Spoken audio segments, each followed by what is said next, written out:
Bertil, welcome back to the Irrawaddy. Thank you. Today, this morning, we woke up with a very sad news. The death of Ukoni, who is legal advisor to Aung San Suu Kyi and the National League for Democracy, and a very prominent lawyer who was strongly advocate to amend and change the constitution in Burma. He was gunned down as he came back from a trip to Indonesia. It was very rare to see the political assassination in our country. We have such cases in the past, but very rare. People who are active in politics are being locked up for many years. But this time it's well-planned, cold-blooded, targeted assassination. What was the motive behind it? What is your reading in it? Well, when a prominent person like Ukoni is assassinated, quite naturally you have a lot of conspiracy theories flying around. So one has to be very careful with what one says and what kind of conclusions we reach at. But it's clear that this was not a random act of a crime of passion or anything like that. That's right. It was well planned. The gunman was obviously waiting for him outside the airport, and therefore he also knew that he was coming back at that particular time. So the question is, who would be interested in killing someone like Ukoni? And it's hard to believe that this gunman acted alone. It is, when something like this happens, I think we can take it for granted that we're talking about a group of people who wanted to get rid of him. But the question is, of course, why did they want to get rid of him? I mean, the wire services here have gone out and a bit crazy. I mean, they're sort of trying to link it to religion, even trying to link it to the Rohingyas. I mean, there's nothing to do with that at all. I mean, you don't think it was linked to the Rohingya and Muslim issue? Not directly. I mean, the Rohingyas, no.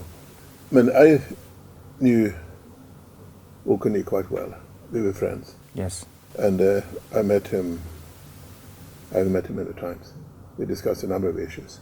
Religion was his personal faith. He never talked about religion. His main point was the Constitution, the highly undemocratic 2008 Constitution, how to amend it, and if it could not be amended, how to draft a new Constitution. That was his issue. He never talked about religion.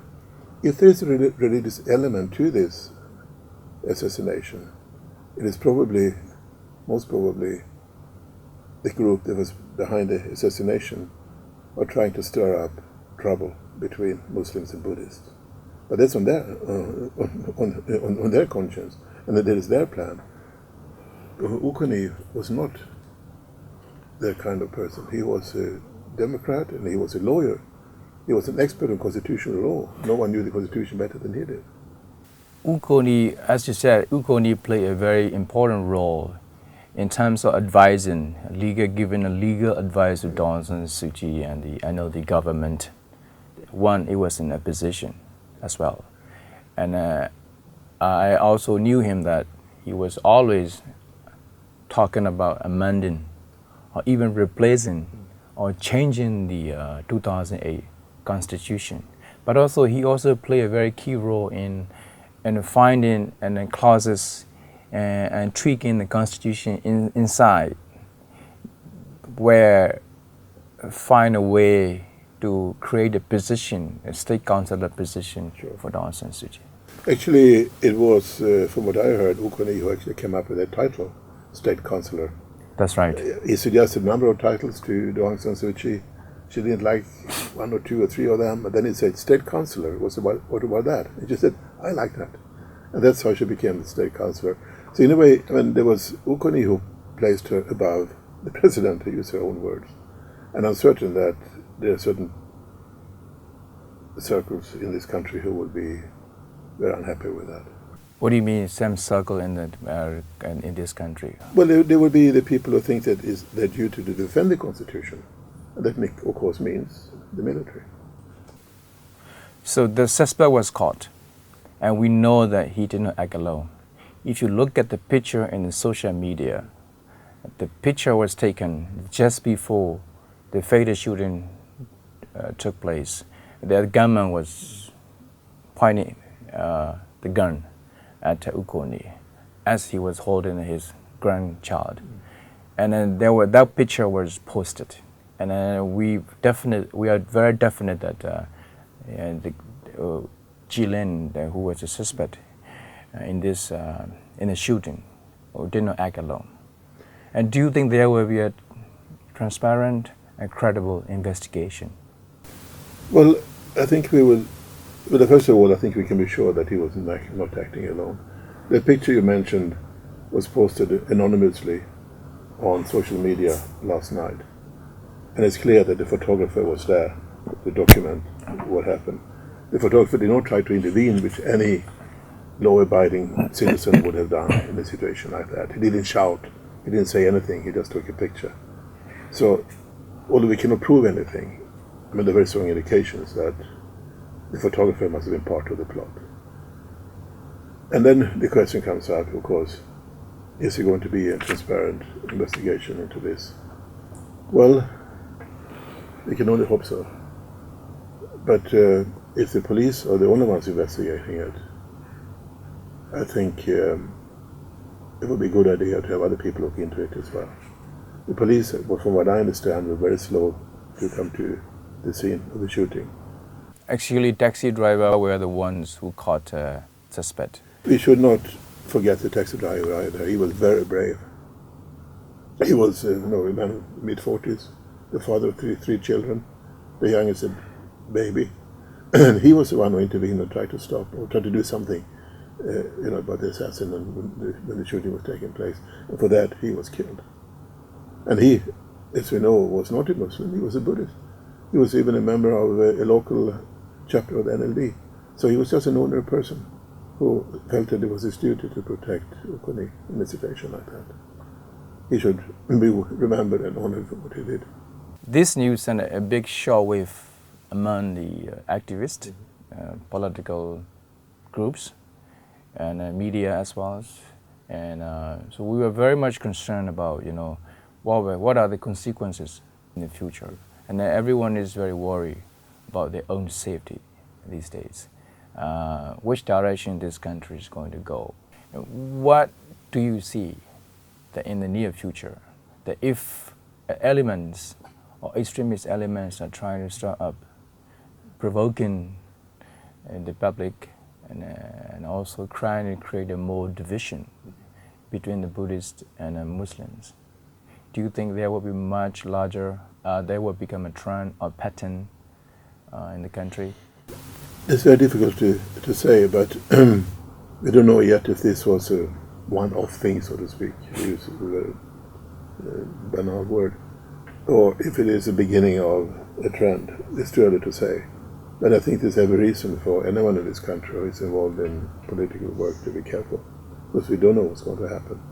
And if it is correct that this was some kind of conspiracy by some elements, we don't know who, they could have been maybe some extremist elements within the political sphere, or they could have been elements within the military, we don't know yet.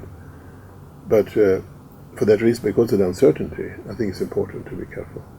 But also definitely Ukoni seems to be very consistent. His mind is always about changing or amending the constitution. And he even during the Indonesia trip, and he talked to one of his colleagues, one of his friends who hosted him a dinner, kept saying that even the government seems to forget about amending the constitution. And I think his mind is always about changing this constitution. Maybe that was the reason that he became a target.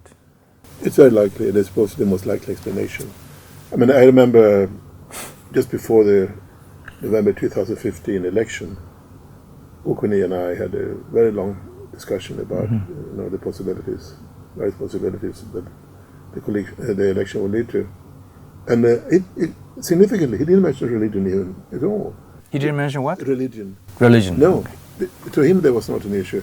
The issue to him, there was the fact that he said that even if the NLD gets all the votes in central Burma, they will still be short of an absolute majority, because the military controls 25% of the seats, and more than 25% of the seats go to the various ethnic areas.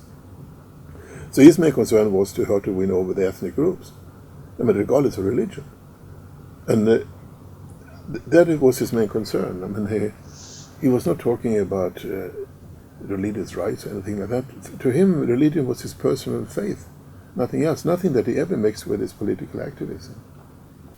But also I saw one of his interviews with the local media where he also did not oppose the army taking up 25% in the parliament. And he did not advocate to change that part. But what he was saying is other important issue about 59F and all other things, and all the repressive laws to be amended and changed. So he is very rational. Yes. He was very rational voice. It is very sad for all of us to see that he has gone. Yeah.